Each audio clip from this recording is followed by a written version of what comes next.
everybody. I hope everyone is having a wonderful day today. Thanks for tuning in to the Path 11 podcast, and I am your host, April Hanna. I am so happy to be able to bring this podcast to you guys. It is the Q&A from the Monroe Institute screening of the Path Evolution. We were able to tap into their soundboard here, and we had some amazing questions from the audience, great answers from our panel with William Buhlman, Skip Atwater, and Patty Ray Avalon. And we think that you guys are just going to love this. And we're putting this podcast out there to show you what you're missing by not coming out to one of the screenings, because the Q&A panels are where it's at. So we hope you enjoy this, and so happy that we were able to get this to work.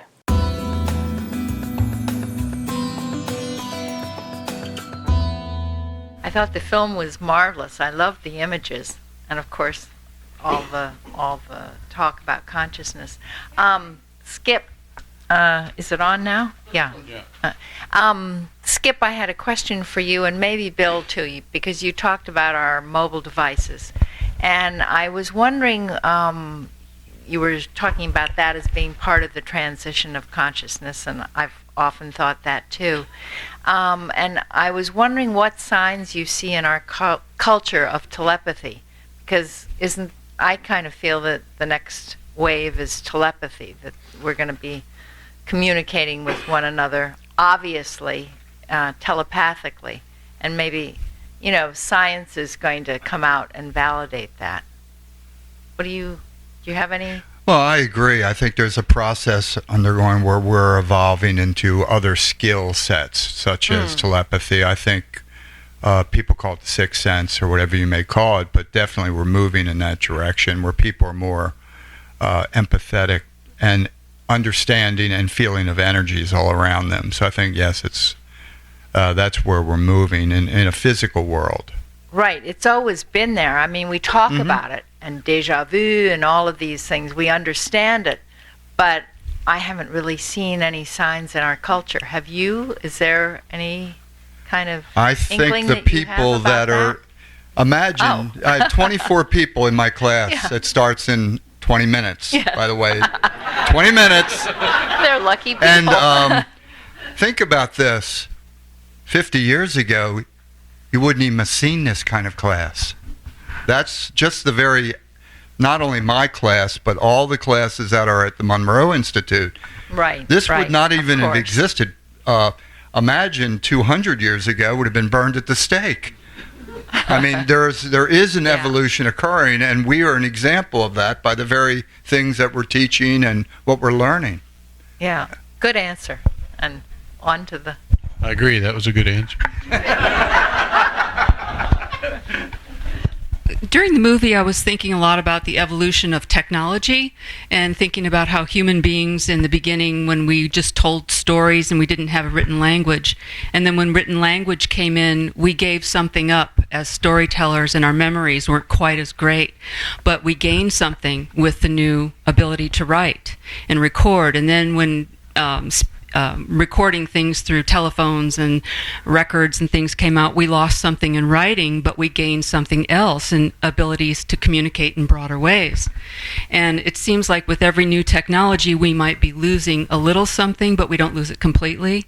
And we keep gaining more and more in how we expand our awareness and our abilities to communicate with each other. And I was just thinking how exciting it is to be here now, and during this time when technology is so much around us, and maybe we are evolving faster into this intuitive way of communicating and telepathic because of technology. Yeah.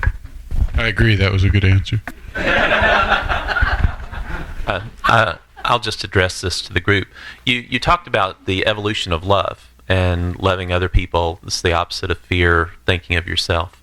Are there any other emotions that you think go along with that? Possibly humility or perseverance, or what are some other adjectives that you might add that you might see as being co-requisite with just love? You were nodding. Oh, I was? I didn't mean to. Compassion, there's so many. I think being more empathetic to others, being more understanding of where people are and knowing that everybody's different than you, so being less judgmental, I think, goes a long way. I think there's a lot of different adjectives that help describe that that expansion that people are experiencing, and it's all part of the whole process of just waking up to the fact that we're all interconnected, and you were not just a single entity. And I think that's an important part of it, just awakening to the fact that, hey, I continue, you continue, let's get along and grow and learn together. You've got some really big shoes to fill. That's why you're admired so. I mean, he's got some really big shoes to fill. Look at that size of those things. You're welcome. We've provided the comic relief for tonight. I just wanted to say thank you. I thought the film was very well done, and I'm so happy to see that there are films like this out there becoming available for people. And I want to say that it left me with a feeling that I want to go home and make sure I do my best in every situation I'm in, that I want to remember what it's really all about, what I'm really here for, and in my daily life, sort of, so to speak, moment to moment, remember to slow down and be aware of what it's really all about, and not get caught up in, and the things going on around me or whatever. But I know those things, but seeing the film just activates that more in me to remind me to just be the best I can be. And so I think it's really great thing in that aspect to help people remind them. Great. Thank you. It makes us feel like we did a good job. Kind of the purpose. And Tom Campbell, he's not here, but one of the things that when we interviewed him that always sticks in my head when he's talking about this and just looking at others, is he always says everyone's doing the best they can with what they've got. So this one is for April and Michael. I felt that the first part of the movie for me felt like it was complete, and then the second part was a sort of a more different perspective, talking more about love and communication and how we are inside. But I'm wondering what made you stop for all of that and not actually get it, because it felt like as a viewer I would have been perfectly happy with the first part, and then waiting for 5 years was that new addition. And I'm wondering what made you stop, because it felt like, okay, that's great material, why don't we just get it out of the way or do what we wanted to do? What made you wait for all this time? Thank you. Yeah, the first part, from the black and white in the beginning to the Skip's black and white clip, that's pretty much the movie that we had envisioned going into it. But then we thought back, actually, when we were here 2 years ago, when we screened Beyond the Physical here, we kind of came up with the idea, well, what if we went back and see where everybody is now? So we can kind of get a little snapshot or snapshot is probably better, of the evolution of these last 8 years of just the participants in the film. So we thought that would be a nice touch. That's the main reason why we did that. And also the evolution not only of consciousness, but like Mike was saying, how did these people evolve in their lives and following them and their stories? Because we were ready to end it right there. But then, like Mike said, we thought, well, wait a second, people might want to know, where are they now? So, And I think, some people have questioned that have seen the film too, like, why did you put that stuff in of the Mayan calendar? It seems, so long ago. And we thought that it was just a really good, well, we were kind of freaked out about it actually when we started on this journey because, we're coming to these guys asking all these questions because they were really our questions. And we're like, is this really going to happen? Like, what do these people think? So part of asking that was because we had some fears. There was fear-based stuff there for us. But also interesting to show that here we're asking this question back in 2008 about 2012, and all of the people said the same thing, basically. None of this was scripted. We took 1 week. We both had jobs at the time and took a week vacation to travel and interview them all within 7 days. So it wasn't like they had a chance to talk to each other or talk about how they were going to answer the questions. And I think what everybody says, and the point of that kind of ties back in towards the end of the film about not living in fear. And, can we get rid of some of those fear-based belief systems that we have? So we thought that was kind of important to put in.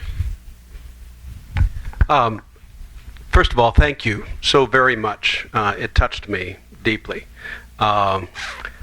Second, will we be able to buy your products in the store? Because in about 13 minutes, we won't be able to stay and buy anything. So that's a question that I have. And third, thank you so very much, because now I've been taught by and will be taught by some movie stars, and that just goes on my resume. I'm sorry I'm not higher evolved, but I'm feeling very highly evolved all of a sudden in association, you see. Yes, we are. If you let that man be first in line, okay? If you'd like the sale screening price, we're selling the DVDs right there in the back. And yes, the Monroe Institute has purchased the new film, The Path Evolution. They have Afterlife and Beyond the Physical in their bookstore as well. Thanks. I have a personal comment. It was a wonderful movie. I love the messages, and I will definitely buy it because there was too much information in there and too many wonderful aspects and approaches to compassion, to love, to the other very positive things. But I've got a pragmatic question. I start every day out trying to work with the positive, work with the spiritual aspects, and then I turn the news on. How do you have any gems of how taking what you have said individually and collectively in this film, and obviously your life work too, how do you deal with the realities that are out there that don't embrace the things that you're discussing here? Help. For me, the first step was changing the words of your statement, and they aren't really real. You say, how do you deal with the realities that are out there? And it's like, well, it's not real.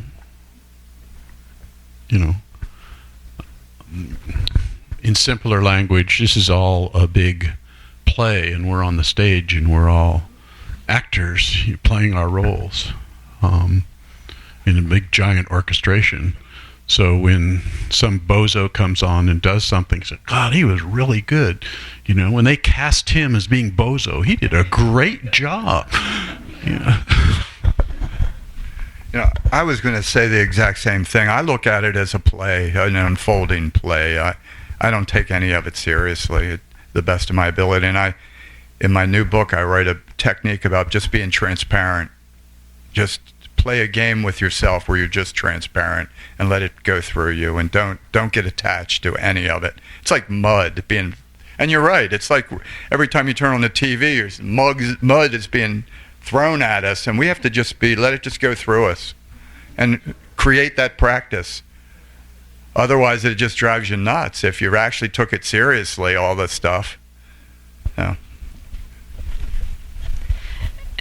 Often I'll just say, interesting evolutionary path, of all that stuff. It's like, it's part of what's happening here, but it doesn't have to be part of my reality. And the more I focus on the reality that I want, the more likely I am to create it. So I don't focus on that, but I acknowledge that it's interesting. Yeah, I think it's really important in life to realize that, we create our reality, and we focus, whatever we focus upon manifests in our life. So you have to just be very self-editing, I think, in what you focus upon. That's what I have found. If you focus on the positive grows. It's that simple to me in life. And it works. I mean, if you focus on the positive things in your life, the positive things will grow. If you focus on the problems, and we all know people around us that are like drama queens, or drama gentlemen, that are constantly, because it's both genders, that are constantly creating. We all have in-laws like this that are constantly, every day it's a new drama. And you just look at it and they're creating it. But they don't get it. So once you realize that, you could just step back and kind of smile inwardly and go, oh, okay, I get it. That's a good answer. Yeah, first of all, great production quality. The video and the audio, I love the audio throughout it. So my question is, I love that Einstein quote about the number one choice we can make, I'm paraphrasing, is whether we live in a safe or unsafe universe. And it kind of just plays into what you guys were talking about in the previous question. And I agree, it's great to have compassion. And my mindset, I totally believe you create your own reality and you can choose to live in a safe universe. My question is, for people that are negative around you, is it just fine leaving them alone? Like, what's the number one thing you could do to reach them? I know you could show them a lot of love and compassion, not buy into their story, but how do we get? It seems like a lot of people are in this fear-based. They believe the universe is essentially unsafe, and there's more of it. Maybe there's more of it now, and maybe it'll shift. But what's something that we could do to reach those people? I mean, do we even have to? He's looking at you.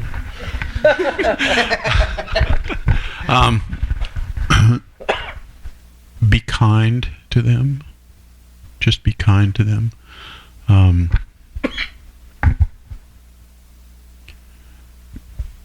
Elizabeth Kubler-Ross came up with 5 steps on how you deal with, the death and dying situation, and one of them's anger and confusion and resolution and everything. I don't think you should spend time trying to talk them out of it.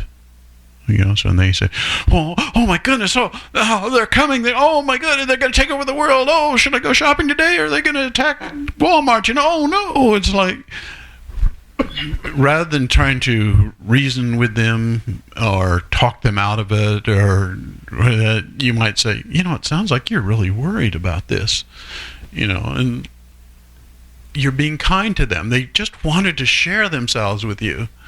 But no, you don't have a responsibility to talk them out of it. The only thing any of us have to do with each other is just be kind to each other.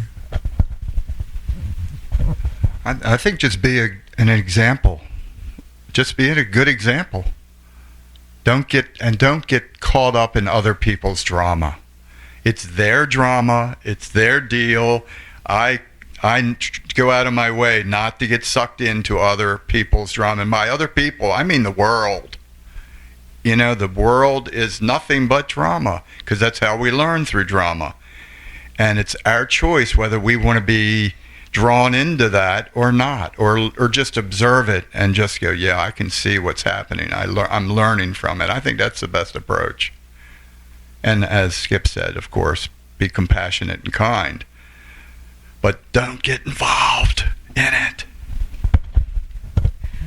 I think we can also hold our own frequency at a higher level, and that helps everybody around us.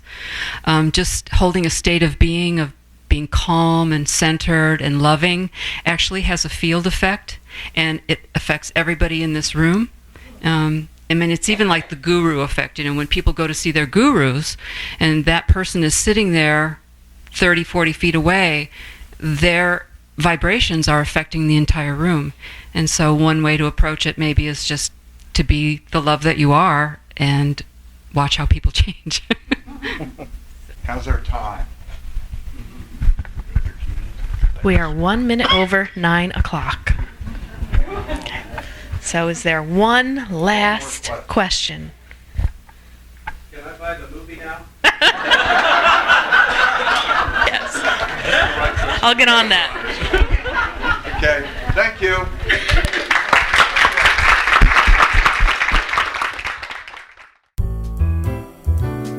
If you'd like more information about our films or to purchase our DVDs, you can head on over to our website at thepastseries.com. They're also available to purchase on amazon.com. Our films are also streaming online at vimeo.com, gaiamtv.com, and iTunes. If you have a show suggestion or would like us to interview someone specifically, please feel free to shoot us an email at info@thepastseries.com or send us a tweet at thepastseries. Please rate and review us in iTunes and subscribe. We hope you enjoyed the show.